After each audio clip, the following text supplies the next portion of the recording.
Welcome to the Security Officer Network's Unarmed Security Test Prep 2025 version. Whether you are preparing for the Unarmed Security Test and want to see what you will likely be asked, or maybe your employer or officers need to prove their knowledge, or perhaps you are just wanting to test your unarmed security knowledge, or you are just checking in to see what you should watch out for that may be new to the test in 2025, you are in the right place. Here's how this video works. We are going to review the major categories of the unarmed test. We look at example questions in each of the categories and give some tips on what to look out for. This is a quick overview to give you an idea of how hard this test is. It will allow you to test your immediate familiarity with the subject matter and help your brain organize the content into categories. And then stay tuned until the end, where we will post 2 key resources for those who want to take this to the next level. 1. The network's free PDF featuring a comprehensive list of questions and answers. And 2, if you're ready to see how you score, the free Security Officer Network test, the test that has been used by thousands of test takers as they too have navigated this subject matter. If you find these free resources helpful, stay tuned until the end, where you can consider taking your security knowledge to the next level by joining the Security Officer Network. There, you will find many more training resources and the opportunity to build a portfolio that's sure to impress your future security employers and clients. We will provide the URL at the end. Before we start, here are a couple of important clarifications. Testing requirements and content vary by state. Your state's test likely includes material similar to what you'll see here, but the specific content may differ. Additionally, some states don't require a test at all. Instead, you may need to test with your security employer or a security training school. The following content will help you prepare for these tests, but again, the material may vary depending on who administers the test and where it takes place. Here's the good news. It's not hard. In fact, after reviewing these sample questions, taking the practice test, and scanning the Unarmed Security Guide, you may conclude that you are well positioned to pass the test. These sample questions are actually probably a little bit harder than what you'll likely encounter on your state's test. So if you do well here, you'll probably be more than fine with just a modicum of study. Regulators want to test your common sense and basic knowledge of security principles. Essentially, if you go out there and do something reckless in uniform, they need to be able to say, "We taught him better than that. That's on him, not us." This gives them standing if they need to take action against your license or certification. Don't expect them to try to trick you with the questions. Don't overthink them. Just apply common sense. All right, now we're going to go through each of the 5 basic categories and give you at least a couple of sample questions from each. Are you ready? Let's go. Category number 1, trespass and access control. It is the security officer's responsibility to guard the interests of the property owner and the property they are assigned to protect. You must be prepared to understand how to protect property while also recognizing that as a representative of the property owner's legal authority, you may have the ability to control access to that property. Here are 2 example questions you may encounter on access control. Which of the following statements best reflects a security guard's legal authority when safeguarding a client's property? A. Acting under the property owner's direction, the guard has the right to limit entry and trespass individuals from the premises. B. A security guard has no legal basis to ask anyone to leave a protected location. C. The guard's authority to bar access applies only if they wear a metallic badge labeled Security Enforcement Officer. D. Before any removal of an individual, the guard must first alert the local police department. Option A accurately describes the guard's position as the owner's representative, granting the ability to regulate access to and evict persons from the property. This provides security with a powerful tool to maintain the security of a client's property. Okay, here's another one. This one is very simple. It is one of those common sense questions. Don't overthink it, just go with common sense. Which of the following locations would most likely serve as a standard access control point? A.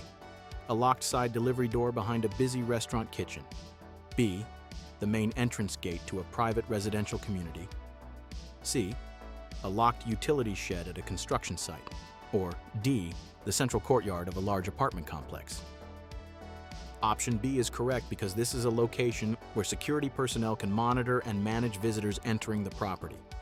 See how easy this is? At the end of the video, we will give you the link for more questions in this category, but for now, to keep this video concise, let's move on to the next category. Category 2, observe and report. Okay, you can be assured that the test will want to verify that you, the security officer, is ready to accurately observe, report, and testify to the specifics of an incident. As a security officer, your employer needs you to be prepared to credibly describe and testify to what you observe. As a witness, your credible reporting could easily make the difference between a situation being resolved to the satisfaction of the client or not. What components of an incident are reflected in a complete incident report narrative? A. The witnesses who were not involved in the incident. B. The victim's criminal history report. C. The who, what, when, where, and how of the incident. Or D. The opinions of the security officer. Don't get thrown or confused by possible answers that contain certain elements of a good report but do not reflect all of them. In this sample question, you will need to select answer C. Answer C contains all of the required elements of an incident: the who, what, when, where, and how. This is a very common security question, so you should memorize these components. 3 of these statements are conclusions. 1 is a fact. Select the clear statement of a known fact. A. The store manager locked the register at 10 p.m. B. The teenager was planning to steal merchandise. C. The customer was secretly recording employees because he wanted to sue the company. Or D. The tenant wanted to embarrass the security officer.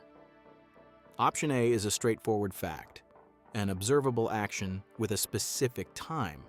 Options B, C, and D are most likely assumptions or conclusions drawn by the observer rather than verifiable facts.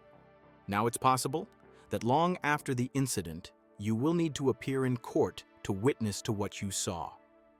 Here's a sample question about the court experience. What steps should the security guard take before he goes to court for either a deposition or witness stand testimony? A. Call the attorney for the defense and ask for an advance copy of all questions that will be asked. B. Review the incident report and all subsequent documents. C. Request multiple delays in the court hearings until the defense gets tired and gives up. Or D. Carefully coordinate testimony with the prosecution to ensure everyone is on the same page. At first glance, answer D doesn't sound like a bad option, but it's inappropriate for the officer to coordinate every nuance of his testimony with the prosecution. The officer's job is to simply tell the truth and let the court system figure everything else out. Keeping this in mind, answer B is obviously the correct answer. Part 3. Interaction and interview. Basic people skills and the ability to gather necessary information while remaining professional and calm have always been important. However, especially now in 2025, when everyone is using their phone to record and waiting to capture viral footage, strong interaction skills are more essential than ever. A common term for these skills is tactical communications. Keep this in mind in case you encounter a question such as the following. Which statement best describes tactical communication? A. Issuing emergency directives, such as all customers should move to the center of the store at this time when a tornado approaches. B. The art of diffusing an emotional situation and achieving voluntary compliance through tactful and strategic conversation. C. Communications between officers about strategy. D. Conversation over a company-issued radio system. Despite its name, tactical communications do not refer to security response, strategy, or radio communications. Answer B correctly describes this important concept. True security professionals will learn an understanding of how to speak to emotional people and how to lead them to the officer's desired outcome.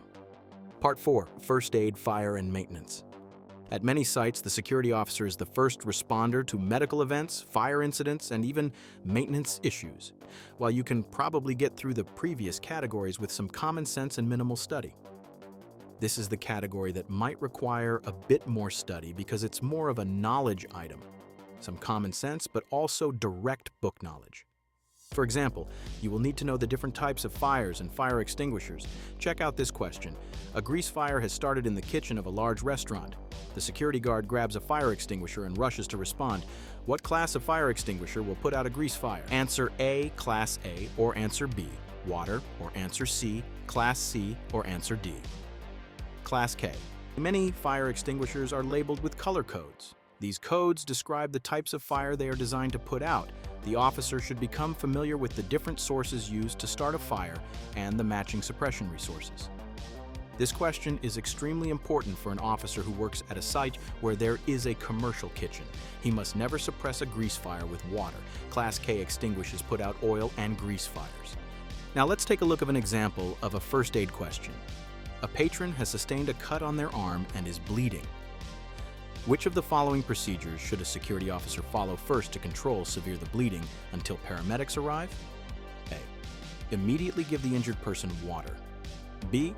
Apply direct pressure to the wound and elevate the injured area if possible. C. Begin checking other parts of the body for additional injuries before treating the cut. Or D. Ask bystanders for bandages but do not touch the wound to avoid liability. Option B is correct. The recommended initial response to severe bleeding is to apply firm, direct pressure on the wound, using gloves or a barrier if available, and if practical, elevate the injured limb above heart level to help slow the flow of blood. Other steps, such as checking for additional injuries and providing further care, should follow once bleeding is controlled and it's safe to do so. Okay, we're almost there, but there's one more important category: regulation. Your state regulators want to ensure you are familiar with your state's regulations. These might include how to obtain or renew your license, how and when to notify the state if you move or change your address, and your responsibility to inform regulators if you encounter legal trouble. Which of the following actions is required when a licensed security officer changes their residential address? A. No action is required unless requested by the employer. B. Notify the state regulatory agency within the time frame specified by your state. C. Submit a new application for a security license with the updated information. Or D. Notify local law enforcement and wait for further instructions. In most states, licensed security officers are required to notify the state regulatory agency of a change of address within a specific time frame. Failing to do so may result in penalties or suspension of the license. Here's one more example with a similar correct answer. A security officer is arrested and charged with a misdemeanor related to theft. What is the appropriate action the officer should take regarding their security license? A. No action is necessary unless convicted. B. Notify their employer immediately and wait for further instructions. C. Notify the state regulatory agency within the time frame required by law. Or D. Surrender their license to the state until the case is resolved. So just like last time, you will need to remember that in matters like this, the state wants to know what is going on. This security officer will need to let the state know what has happened. Okay, now before we go, here's what to keep an eye out for that might be new to your state's exam in 2005. Overdose-related questions. This has become a major issue, especially in areas with large homeless populations. As a first responder, a security officer needs to be knowledgeable about Narcan and how to use it effectively. A security officer encounters an unresponsive individual who is breathing very slowly and has pinpoint pupils. The officer suspects an opioid overdose. What should they do before administering Narcan, naloxone? A. Shake the person vigorously and immediately administer Narcan without further assessment. B. Confirm the signs of opioid overdose. Attempt to wake the individual and call emergency medical services, EMS, before administering Narcan. C. Place the person in the recovery position and wait for EMS without giving Narcan, as only medical professionals can administer it. Or D.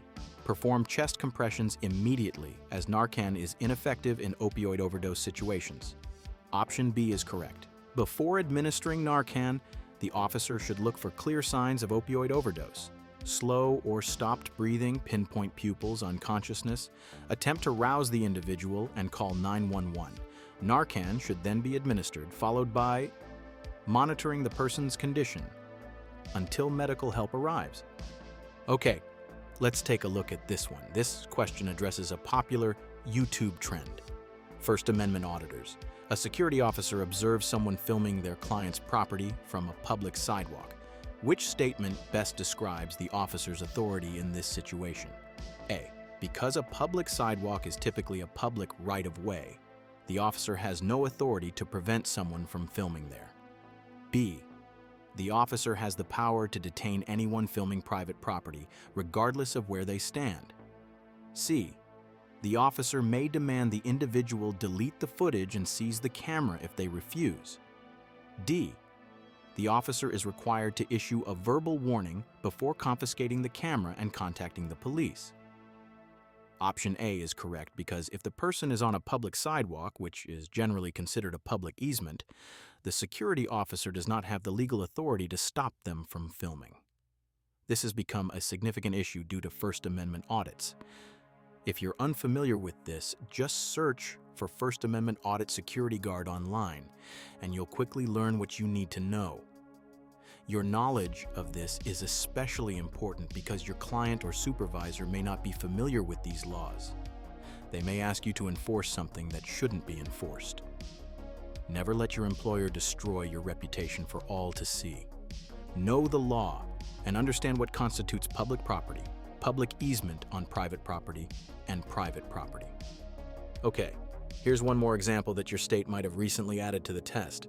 During an active shooter incident, what are the order of actions an unarmed security officer could take to maximize survival? A. Engage the shooter directly, then call for help. B. Shelter in place and wait for law enforcement to arrive, regardless of the situation. C.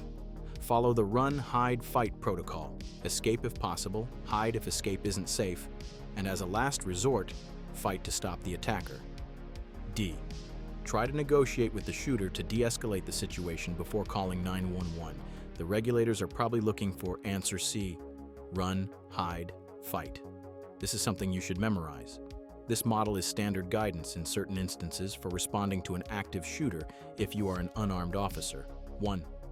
Run. Escape if a safe path is available. Leave belongings behind and help others if possible. 2. Hide. If escape isn't possible, find a secure hiding place, lock doors, and remain silent. 3. Fight. As a last resort, if in immediate danger, take action against the shooter using whatever objects are available. All right, you've made it. If you found these examples helpful, then you will want to get the free PDF of the Unarmed Security Prep Guide from the Security Officer Network or order the actual book from Amazon. The links are in the description. Also, if you are ready to really test your knowledge, you should take the free practice test. It's been used by thousands of test takers to improve and test their knowledge. That link is also in the description. And if you are really serious about becoming a professional security officer, consider this your official invitation to join us at securityofficernetwork.com. Much more training of this caliber is available to members. You can also build your portfolio by adding this training and your free FEMA training certificates to your Security Officer Network portfolio, sure to impress future employers and clients. Lastly, keep up with the YouTube channel by liking and subscribing for more security industry content. Like and subscribe to stay in the know. Knowledge is the power of a true security industry professional. Until next time, stay safe.